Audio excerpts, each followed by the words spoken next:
नमस्कार दोस्तों, स्वागत है आप सभी का अपने यूट्यूब चैनल प्रेमा क्लासेस में। दोस्तों, यदि आपने भी HWD previous year questions paper को देखा होगा तो आप सभी को पता होगा कि लगभग 7 से 8 क्वेश्चंस यूपी जीके से पूछे जाते हैं।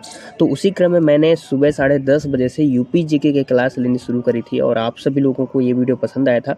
इसके पहले मैं 3 पार्ट आप सभी लोगों को प्रोवाइड करा चुका हूँ, जिसमें मैंने सिर्फ और सिर्फ यूपी के कुछ इंपॉर्टेंट फैक्ट ही बताए हैं जो मेरी दृष्टि से भाई बहुत इंपॉर्टेंट है। उनको ज़रूर पढ़िएगा। यदि वीडियो नहीं देखे हैं तो मैं इस वीडियो के डिस्क्रिप्शन बॉक्स पर सभी का लिंक दे दूंगा, आप वहां से जाकर के देख सकते हैं। और शाम को हमारा जो HWD कोचिंग का प्रीवियस ईयर पैटर्न 2019, 22, 23 पर डिपेंड एक मॉक टेस्ट सीरीज चल रही है, उसमें ज़रूर आप पार्टिसिपेट किया करिए। रात 9:30 या 9:30 बजे से आप सभी लोग उसमें ज्वाइन कर सकते हैं। ठीक है, चलिए तो आज आप सभी लोगों को कुछ ऐसे ज़िले हैं जो एक उत्पाद एक ज़िले के लिए प्रसिद्ध हैं, तो उनसे रिलेटेड कुछ क्वेश्चन जो है आपको लर्न करने इसमें से, क्योंकि ये बहुत ज़्यादा इंपॉर्टेंट बन जाते हैं, तो आप इसको ज़रूर याद करिएगा। ठीक है, तो चलिए पहला ही आप सभी लोगों को फैक्ट याद रखना है कि गाज़ियाबाद जो है वो किसके लिए है, वो अभियांत्रिकी उत्पाद के लिए प्रसिद्ध है। ये एक जिला एक उत्पाद के लिए प्रसिद्ध जो है ज़िले हैं, ये भी याद रखिएगा। ठीक है, लखनऊ जो है ये चिकनकारी और जरी दरदोजी के लिए प्रसिद्ध होता है। इसके बाद गोरखपुर जो है टेरिकोटा के लिए प्रसिद्ध है और ललितपुर जो है जरी सिल्क साड़ी के लिए प्रसिद्ध है। ठीक है, इसके बाद चित्रकूट जो है ये लकड़ी के खिलौनों के लिए जो है एक जिला एक उत्पाद में प्रसिद्ध है और शामली जो है वो लौह कला के लिए प्रसिद्ध है। ठीक है, चलिए अगला क्वेश्चन आप सभी लोग सामने है, जो है जालौन जो है जालौन जो है हस्त निर्मित कला जो इसके लिए प्रसिद्ध है और संभल जो है सींग और अस्थि उत्पाद के लिए प्रसिद्ध है, जबकि सहारनपुर जो है लकड़ी के नक्काशी के लिए प्रसिद्ध है।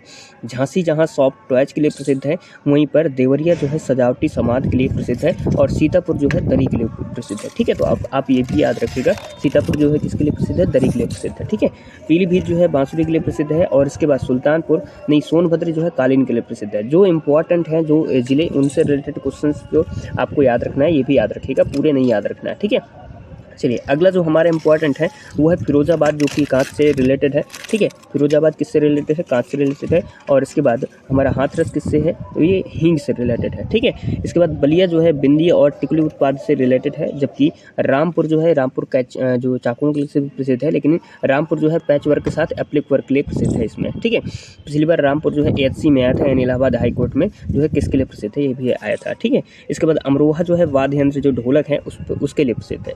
इसके बाद अलीगढ़ जो है ये ताले के लिए प्रसिद्ध है, अलीगढ़ का ताला ये सब लोग बोलते हैं। और हार्डवेयर अलीगढ़ जो है ताले और हार्डवेयर के लिए प्रसिद्ध है। ठीक है, चलिए अगला क्वेश्चन जो इंपॉर्टेंट ज़िले हैं वो भी आपको याद रखना है कि जो हमारा बांदा जिला है वो सदर शिल्प के लिए प्रसिद्ध है और जो बिजनौर है वो काष्ठ शिल्प यानी वुड क्राफ्ट के लिए प्रसिद्ध है। ठीक है, बुलंदशहर जो है चीनी मिट्टी के बर्तनों के लिए प्रसिद्ध है। वहीं मथुरा जो है इसमें स्वच्छता संबंधी उपकरण जैसे सैनिटरी फिटिंग के लिए प्रसिद्ध है, ये भी आपको याद रखना है। एटा जो है वो घुंघरू घटी जो पीतल के होते हैं, घुंघरू बनाए जाते हैं, उसके लिए प्रसिद्ध है एटा। ठीक है, महोबा जबकि पत्थर शिल्प जो कला है, पत्थर की मूर्तियाँ, इन सब के लिए प्रसिद्ध है। जबकि कन्नौज आप सभी लोग जानते हैं इत्र के लिए प्रसिद्ध है और मिर्ज़ापुर जो है वो कालीन के लिए प्रसिद्ध है, ये भी आपको याद रखना है। मिर्ज़ापुर किसके लिए प्रसिद्ध है, कालीन के लिए। ठीक है, चलिए अगला क्वेश्चन जो इंपॉर्टेंट है वो है कानपुर देहात एल्युमिनियम बर्तन के लिए और कानपुर नगर चमड़े उत्पाद के लिए। दोनों में कंफ्यूज मत होया करिएगा, कानपुर देहात जो है एल्युमिनियम के बर्तन और कानपुर जो है नगर जो है चमड़े के उत्पाद के लिए प्रसिद्ध है। ठीक है, इसके बाद मेरठ जो है वो खेल का सामान के लिए प्रसिद्ध है, ये भी आपको याद रखना है। ठीक है, ये एक जिला और एक उत्पाद के लिए प्रसिद्ध है। ठीक है, अगला जो हमारे इंपॉर्टेंट फैक्ट है उद्योग संबंधित तथ्य जो कि बहुत इंपॉर्टेंट है और हमें इसको याद रखना जरूरी है, वो है उत्तर प्रदेश का बृहत्तम उद्योग कौन है, वो है हथकरघा उद्योग। आप ही इसको याद रखिएगा कि उत्तर प्रदेश का बृहत्तम उद्योग है वो है हथकरघा उद्योग, जबकि उत्तर प्रदेश का जो प्रमुख औद्योगिक नगर है वो है कानपुर नगर, ये भी आपको याद रखना है। ठीक है, बस बाकी और कुछ नहीं याद रखना। आगे नीचे आते हैं, उत्तर प्रदेश में जो है गुड़ बनाने का जो प्रमुख केंद्र है वो कौन है, सीतापुर है, बरेली है, मुजफ्फरनगर है, मेरठ है। ये सब जो है गुड़ बनाने के जो प्रमुख जिले हैं, ठीक है, केंद्र हैं, ये कौन, सीतापुर, बरेली और इधर मुजफ्फरनगर और मेरठ, ये गुड़ बनाने के प्रमुख केंद्र हैं। इसके बाद सूत्री वस्त्र उद्योग की दृष्टि से उत्तर प्रदेश का देश में कौन सा स्थान है, तो वो है तृतीय स्थान, ये भी आपको याद रखना है, जो कि इंपॉर्टेंट फैक्ट है। बस जो इंपॉर्टेंट है मैं उन्हीं को आप सभी लोगों को दे रहा हूँ, तो तो आई होप आप समझ रहे होंगे। ये जो लास्ट है ये वाला, उत्तर प्रदेश का मैनचेस्टर किसे कहा जाता है, तो ये कहा जाता है कानपुर नगर को। ठीक है, उत्तर भारत का मैनचेस्टर किसे कहते हैं, कानपुर नगर को कहा जाता है, ये भी आपको याद रखना है। ठीक है, चलिए अगला क्वेश्चन जो इंपॉर्टेंट है हमारा, खनिज संसाधनों में प्रमुख क्षेत्र कौन कौन से हैं, ये भी बहुत इंपॉर्टेंट है और इससे रिलेटेड क्वेश्चन आते हैं। जैसे तांबा किससे है, जैसे कोयला है, बॉक्साइट है, ये सब किससे हैं। तो कोयला जो है हमारा सिंगरौली और सोनभद्र जिले में सबसे ज़्यादा ये है पाया जाता है इस जो है क्षेत्र में। बॉक्साइट जो है सबसे ज़्यादा बांदा, वाराणसी और ललितपुर में पाया जाता है, जबकि तांबा जो है ललितपुर में पाया जाता है और यूरेनियम भी कहाँ पाया जाता है, ललितपुर में पाया जाता है। ये दोनों आपको याद रखना है। ठीक है, इसके बाद नीचे आते हैं, नीचे चलते हैं संगमरमर और एस्बेस्टस किसी एग्जाम में पूछा जा चुका है। एस्बेस्टस जो है मिर्ज़ापुर और झांसी ये पाया जाता है। ठीक है, जबकि यूरेनियम जो है ललितपुर तो बता ही दिया, संगमरमर जो है मिर्ज़ापुर और सोनभद्र में पाया जाता है। इसके बाद सैंड स्टोन हमारा मिर्ज़ापुर में पाया जाता है, जबकि हीरा 2 जिलों में सिर्फ पाया जाता है, बांदा में और मिर्ज़ापुर में, ये भी आपको याद रखना है। ठीक है, चलिए अगला हमारा हो सकता है जो ग्रेनाइट पत्थर है वो कहाँ पाया जाता है, तो ग्रेनाइट जो है बांदा, झांसी, हमीरपुर, ललितपुर, महोबा और सोनभद्र इन जिलों में पाया जाता है।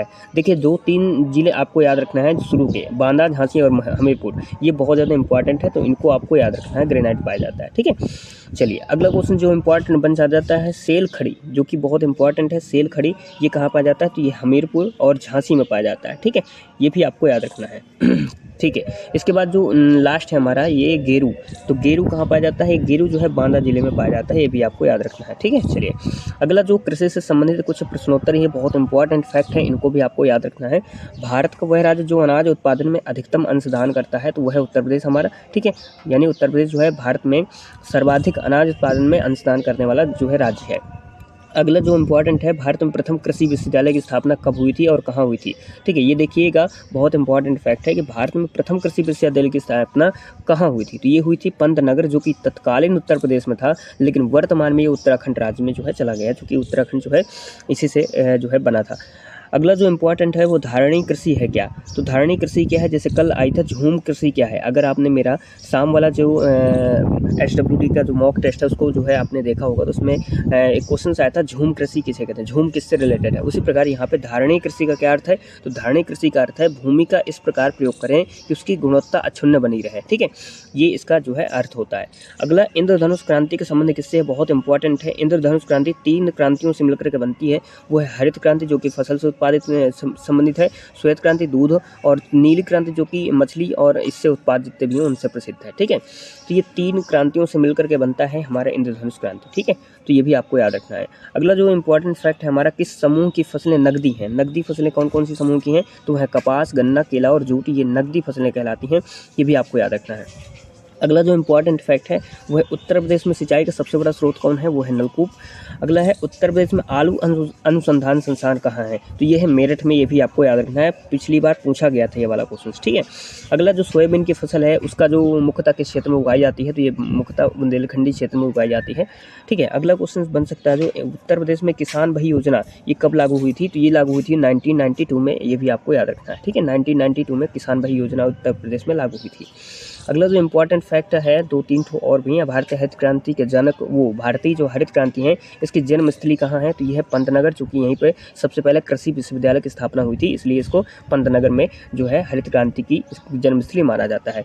अगला जो इंपॉर्टेंट फैक्ट है, भारत में कृषि को वित्त देने वाली संस्था कौन सी है, तो वह है नाबार्ड, जो कि कृषि को वित्त देती है, अभी ये भी आपको याद रखना है। ठीक है, चलिए अब अगला इंपॉर्टेंट 2-3 और इम्पॉर्टेंट फैक्ट हैं।